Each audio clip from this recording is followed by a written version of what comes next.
Global warming यानी कि जलवायु परिवर्तन का खतरा दिनों दिन हर साल दुनिया पर बढ़ता जा रहा है और उससे निपटने के लिए पेरिस एग्रीमेंट और कई और समझौते हुए उसमें लक्ष्य तय किए गए। उन लक्ष्यों की तरफ कुछ देश तो आगे बढ़े, लेकिन कुछ देशों ने उससे अपने आप को अलग कर रखा है। अब ग्लोबल वार्मिंग से निपटने के लिए न्यूजीलैंड की सरकार ने एक बड़ा फैसला लिया है। वहां की सरकार ने क्लाइमेट इमरजेंसी का ऐलान किया है। वहां के प्रधानमंत्री ने कहा कि हमेशा जलवायु परिवर्तन एक बड़ा खतरा उन्होंने माना है और जिस पर तत्काल कार्रवाई करनी चाहिए। क्लाइमेट इमरजेंसी ऐसा नहीं कि पहली बार किसी देश में लागू हुई हो। इससे पहले दिसंबर 2016 में ऑस्ट्रेलिया के मेलबर्न में डेरबिन शहर में इसे लागू किया गया। 1 मई 2019 को ब्रिटेन की संसद ने जलवायु आपातकाल घोषित किया और कुल मिलाकर कहें तो 2019 में जो आंकड़े आते हैं उसमें Ireland, Portugal, Canada, France, Argentina, Spain, Austria यानी कि कई देश हैं जिन्होंने या तो पूरे देश में या अपने कुछ हिस्से या कुछ शहरों में इसे लागू किया है।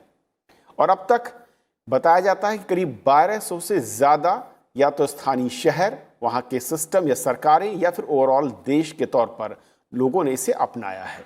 तो आज अपने कार्यक्रम में समझेंगे कि असल में जलवायु परिवर्तन को लेकर जो आपातकाल की घोषणा देश या शहर करते हैं इसका मतलब क्या है और इसके जरिए किस तरीके से जलवायु परिवर्तन को रोकने की दिशा में दुनिया के अलग अलग देश या सरकारें या शहर कदम उठा रहे हैं और इससे फर्क कितना पड़ने जा रहा है और इससे उलट जो दूसरे देश हैं जो इससे दूर खड़े हुए हैं उनका मकसद क्या है, वो उन लक्ष्यों की दिशा में कितना बढ़ पाए हैं, कितना नहीं बढ़ पाए हैं। हमारे साथ 3 बेहद खास मेहमान हैं। दिलीप सिन्हा साहब हमारे साथ मौजूद हैं, former special secretary international organisation and environment में आप रहे हैं डिपार्टमेंट में, आपका स्वागत है सर। और हमारे साथ डॉक्टर सच्चिदानंद त्रिपाठी साहब हैं, प्रोफेसर हैं इंजीनियरिंग में IIT कानपुर, एक्सपर्ट हैं क्लाइमेट चेंज में, आपका स्वागत है। और मधुरा जोशी हमारे साथ हैं, क्लाइमेट पॉलिसी स्पेशलिस्ट हैं NRDC से, मधुरा आपका भी स्वागत है।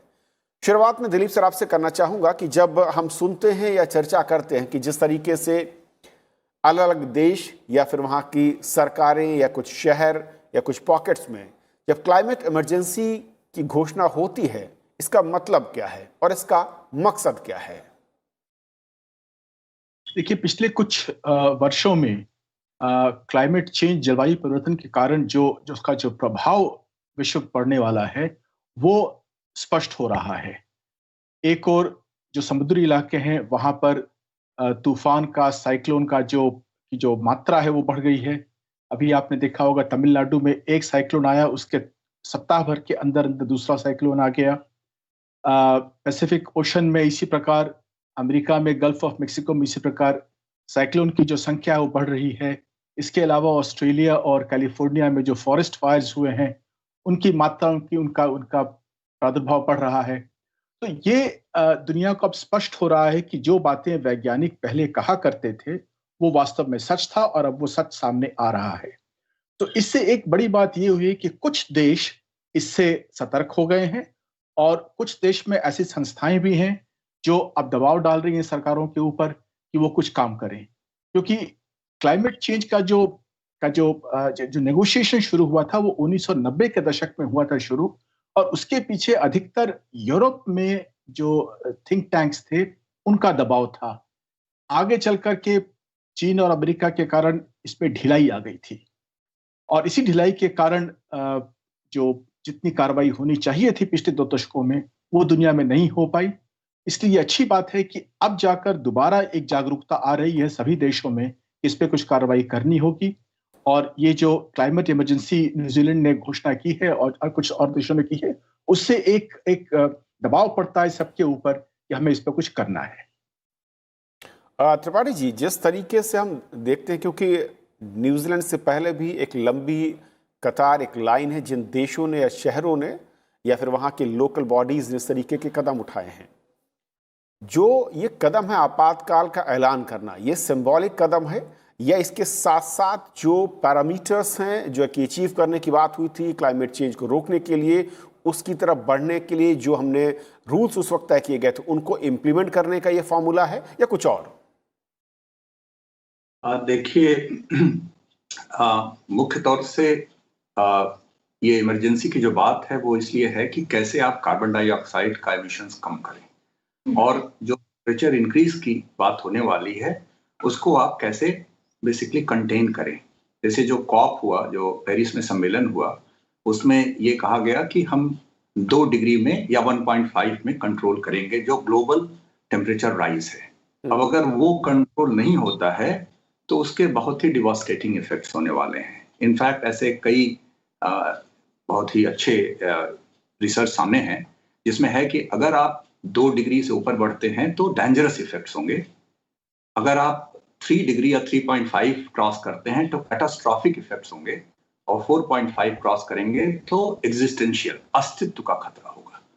तो कुल मिला जुला के इशू ये है कि क्या हम 2030 तक जो हमने मानक बनाए हैं कार्बन डाइऑक्साइड को कम करने के लिए, उसको हम अचीव कर पाते हैं, और 2050 तक जो मानक बनाए हैं कार्बन डाइऑक्साइड को मिटिगेट करने के लिए, एमिशन को कम करने के लिए, और 2050 के बाद तो लगभग पूरी तरह से हम उसको एमिशन को खत्म करना चाहते हैं, उनको अचीव करने के लिए हम कहते हैं कि हम इमरजेंसी मेजर्स लेंगे।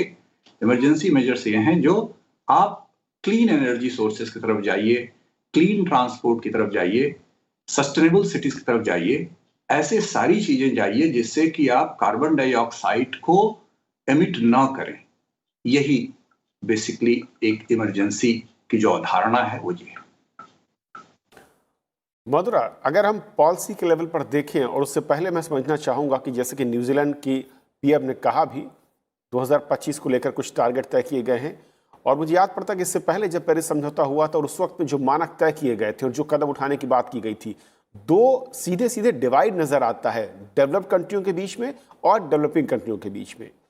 एक तरफ चिंता मैं कहूं कि वो दिखती है कि किस तरीके से जो जीडीपी के विकास दर जिसे कहा जाता है उसको आगे बढ़ाने की तरफ वो सरकारें या पॉलिसी ज़्यादा एक्टिव सरकारें नज़र आती हैं बनस्पति अगर कंपेयर करूं मैं इस तरीके के गोल्स में जो टारगेट हमने अचीव करने की बात कही थी, और ये दोनों किस तरीके से एक दूसरे के विपरीत या कॉन्ट्रडिक्शन की तरह नज़र आते हैं अगर हम क्लाइमेट चेंज को समझें और देखें तो।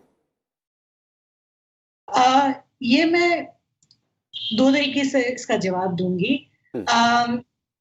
2015 में जो हमारा जो पेरिस एग्रीमेंट हुआ था वो एक लैंडमार्क एग्रीमेंट था, और 2020 इस साल 5 साल खत्म हो रहे हैं पेरिस एग्रीमेंट में, और इन 5 सालों में ही जैसे पहले भी कहा था कि हम देख रहे हैं कि क्लाइमेट चेंज के जो इम्पैक्ट है ये बहुत ही ज्यादा बढ़ रहे हैं। अगर हम 2020 की ही बात करें, भारत में ही नहीं पर पूरे जग में महामारी के साथ साथ हमने एक बढ़ोतरी देखी है एक्सट्रीम वेदर इवेंट्स में। कहीं पे सूखा हो रहा है तो कहीं पे बाढ़ आ रही है, और साथ ही साथ मेरे ख्याल से सिविल सोसाइटी मूवमेंट्स भी बहुत गहरी होती जा रही है। तो अगर हम ग्रेटा थनबर्ग के कोई भी स्पीचेस देखें तो वो उसका कहना ये है कि अभी तक पूरे देशों ने क्लाइमेट को इमरजेंसी के दौर पे नहीं छेड़ा है। अगर हम देखें जैसे महामारी के लिए, कोविड महामारी के लिए कैसे सबने इमरजेंसी के तौर पे एक्शंस लेने शुरू कर दिए थे, वैसे अभी तक सबके एक्शंस दिख नहीं रहे थे। और ग्रेटा थनबर्ग ने प्रोत्साहन दिया था सारे देशों को कि अगर मानव जाति को अगर आगे बढ़ना है तो क्लाइमेट को इमरजेंसी के तौर पे उसके ऊपर पॉलिसी एक्शंस लेने बहुत जरूरी है। और 2020 में अब एटलीस्ट ऐसे लग रहा है कि काफी सारे देश हैं जो अब क्लाइमेट इमरजेंसी को और गहरे डीपर सेंस से उसके ऊपर पॉलिसीज निकाल रहे हैं, और कार्बन न्यूट्रलिटी की ओर 10 देशों ने ऑलरेडी अब टारगेट्स दिए हैं। 2050 से लेकर 2060 तक कार्बन न्यूट्रलिटी की ओर जाएंगे। जो एक सबसे बड़ा डेफिसिट रहा है वो है फाइनेंस के तौर पे, जहां पे वो डेवलप्ड एंड डेवलपिंग कंट्रीज का भेद ज्यादा नजर आता है कि क्लाइमेट फाइनेंस में जितना कमिट किया गया था उतना अभी तक नहीं आया है। तो उसको किस प्रकार से बढ़ाया जाए, और डेवलपिंग कंट्रीज भी क्या क्या किस्म के टूल्स इस्तेमाल कर सकते हैं जिससे और फाइनेंस आ सकता है, ताकि ये कार्बन न्यूट्रलिटी की ओर जो बढ़ने के लिए जो सारे स्टेप्स और पॉलिसी मेजर्स की जरूरत है वो लागू करने में फाइनेंस अवेलेबल हो। तो उसके ऊपर बहुत अब फोकस होगा और भारत का भी यही स्टांस रहा है कि क्लाइमेट फाइनेंस बहुत महत्वपूर्ण है आगे के टारगेट्स बढ़ाने के लिए। ओके, लेकिन दिलीप से अगर इसका दूसरा पहलू मैं कहूँ कि जो विकासवादी सोच है, जो एक्सपर्ट है, वो कहते हैं कि क्लाइमेट चेंज को बहुत ज़्यादा बढ़ा चढ़ाकर एक्सपर्ट पेश करते हैं और उसके चलते कहीं ना कहीं जो डेवलपिंग कंट्रीज़ हैं उनको उस पर खर्च करने की जब बात कहते हैं वो बेमानी नज़र आती है। तो वाकई ये जो तर्क है ये कितना आपको लगता है इनमें दम है? और दूसरी ओर जो देश जिनका सबसे ज़्यादा हिस्सा CO2 के उत्सर्जन को लेकर नज़र आता है, उनकी अगर हम प्रतिबद्धता को देखें जो लक्ष्यों को अचीव करने की तरफ थी, वो कितनी कमज़ोर या मजबूत है? और जब छोटे छोटे देश इस तरह की इमरजेंसी के साथ अपनी प्रतिबद्धता को जता रहे हैं, उसका ओवरऑल जो इम्पैक्ट है वो कितना होगा? आपने बिल्कुल ठीक कहा कि जो विश्व के जो दो सबसे बड़े देश हैं उत्सर्जन में, चीन और अमेरिका, उनकी प्रतिबद्धता क्लाइमेट चेंज के प्रति बहुत ही कमजोर है। चीन जो कि इस वक्त जिसका उत्सर्जन इस वक्त दुगना है अमेरिका के उत्सर्जन से, वो अभी भी कह रहा है कि उसका पीक, उसका शिखर जो है वो 10 वर्ष बाद होगा, 2030 में होगा। यानी 10 साल तक वो अपना उत्सर्जन बढ़ाता रहेगा और खुद भी नहीं बढ़ा रहा है। वो हमारे बगल में पाकिस्तान है, वहां पर वो 8-9 थर्मल पावर प्लांट लगा रहा है। तो पाकिस्तान का उत्सर्जन जो है वो पिछले 1-2 वर्षों में बहुत बढ़ा है और आगे भी बढ़ता जाएगा।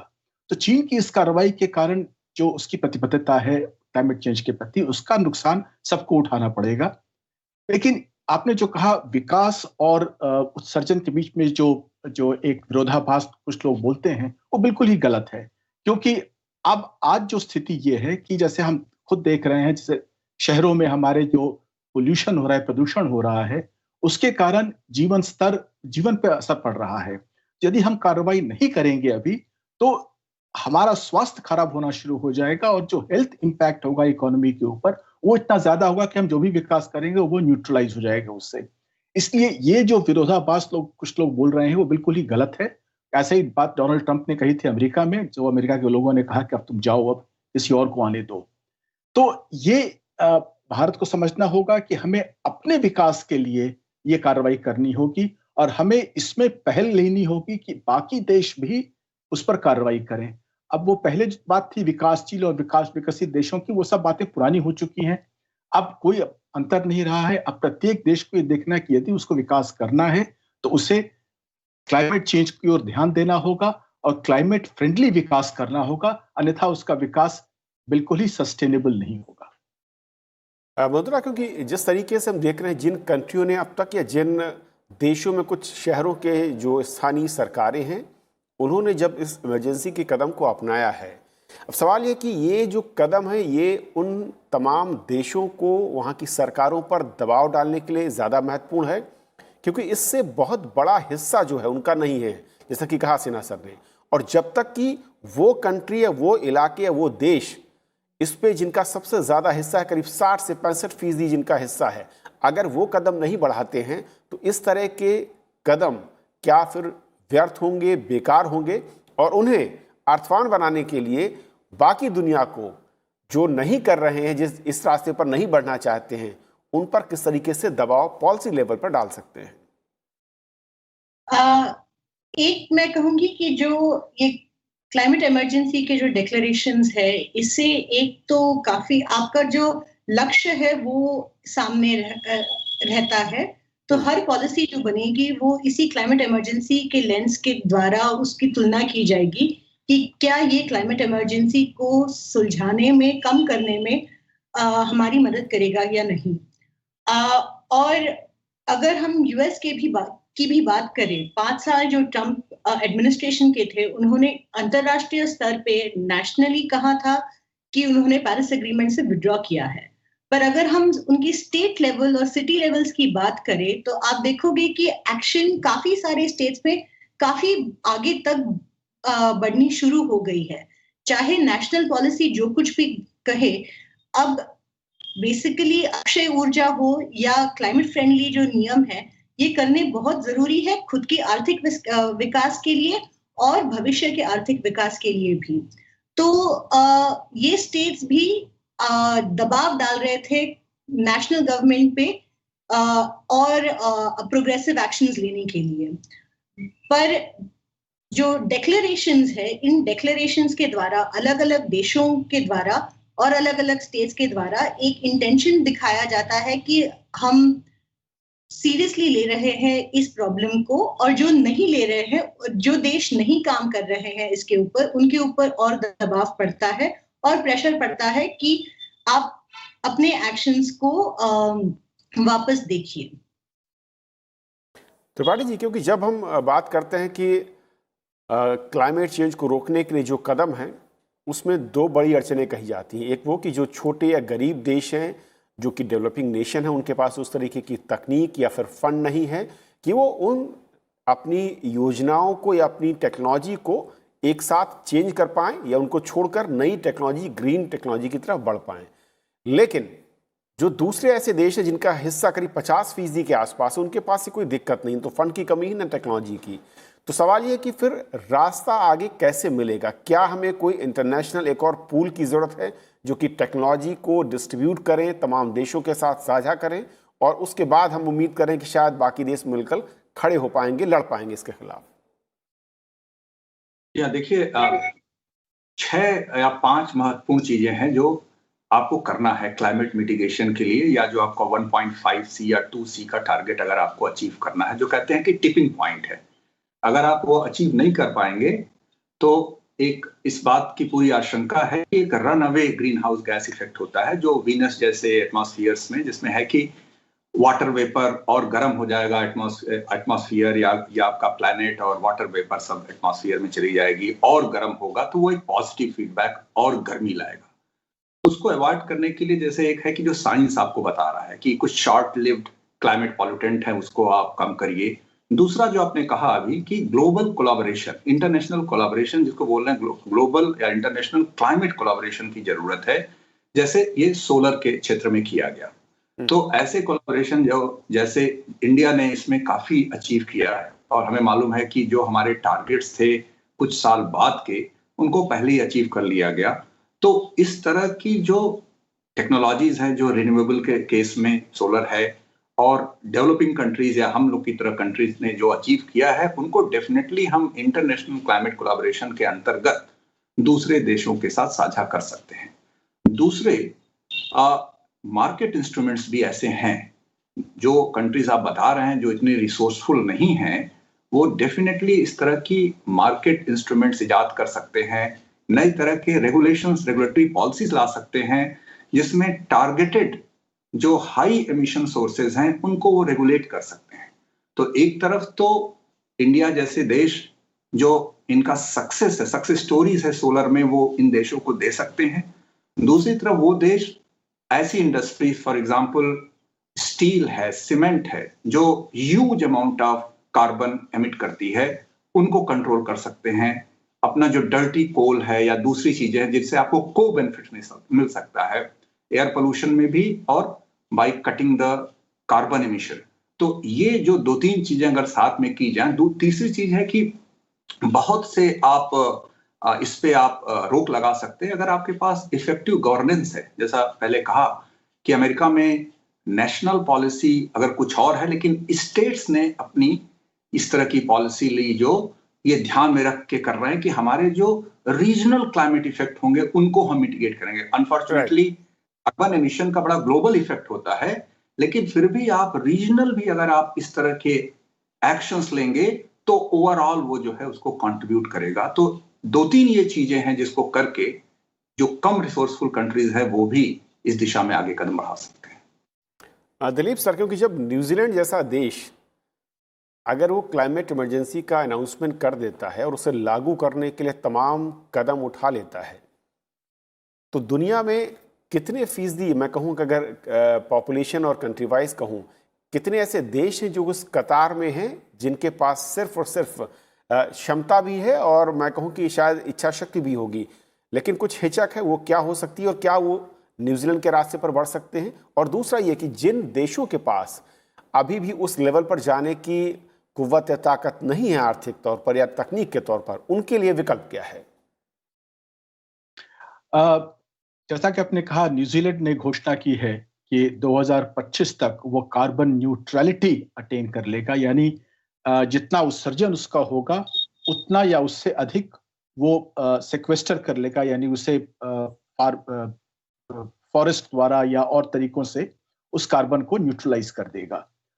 इस प्रकार की घोषणा ब्रिटेन ने की है 2030 या 2050 तक के लिए, और कुछ और देशों ने की है कि वो अगले 10, 15 या 20 वर्षों में कार्बन न्यूट्रल हो जाएंगे। तो ये एक बहुत अच्छी बात है, और कुछ यूरोपीय देशों ने और न्यूजीलैंड ने घोषणा की है। लेकिन जो सबसे बड़ा उत्सर्जक देश है चीन, उसने इस प्रकार की घोषणा कोई नहीं की, बल्कि तो अपना उत्सर्जन बढ़ाता ही जाएगा। क्लाइमेट चेंज का जो एक बहुत बड़ी समस्या है कि जो उत्सर्जक देश हैं वो तो अपना उत्सर्जन बढ़ा रहे हैं, लेकिन इसका जो प्रभाव पड़ने वाला है वो सबसे कमजोर देशों पर पड़ने वाला है। सबसे छोटे देश जैसे स्मॉल आइलैंड स्टेट्स जो हैं, जैसे मालदीव्स है या पैसिफिक आइलैंड्स में स्टेट्स हैं, जो कि किसी प्रकार से उत्सर्जन बढ़ा नहीं रहे हैं, लेकिन वो उसके विक्टिम बनने वाले, उसका शिकार बनने वाले हैं, क्योंकि जब समुद्र का स्तर जब बढ़ेगा, सतह बढ़ेगी, तो उससे ये देश प्रभावित होंगे। तो ये एक बड़ी एक समस्या है दुनिया में कि जो गरीब देश हैं उस पर प्रभाव पड़ने वाला है अमीर देशों के उत्सर्जन बढ़ाने के कारण। तो एक तो है कि हम विश्व के स्तर पर दबाव बढ़ाएं। पेरिस एग्रीमेंट अपने आप में बहुत कमजोर एग्रीमेंट था। उसके पहले क्योटो प्रोटोकॉल था जिसे कि अमेरिका ने नहीं माना था, चीन ने भी नहीं माना था, इसलिए पेरिस एग्रीमेंट लाना पड़ा। तो इस प्रकार की पहल कुछ देश कर रहे हैं। भारत को मेरे ख्याल से अंतर्राष्ट्रीय स्तर पर यह पहल करनी चाहिए, क्योंकि भारत एक और विक्टिम भी है और दूसरी ओर भारत में उत्सर्जन है, लेकिन हमारा जो कार्यक्रम है उत्सर्जन कम करने का वो बहुत ही महत्वाकांक्षी है और हम उसमें सफल भी हो रहे हैं। इसलिए हमें चाहिए कि हम दूसरे पक्ष को भी अंतर्राष्ट्रीय स्तर पर ले जाएं, ताकि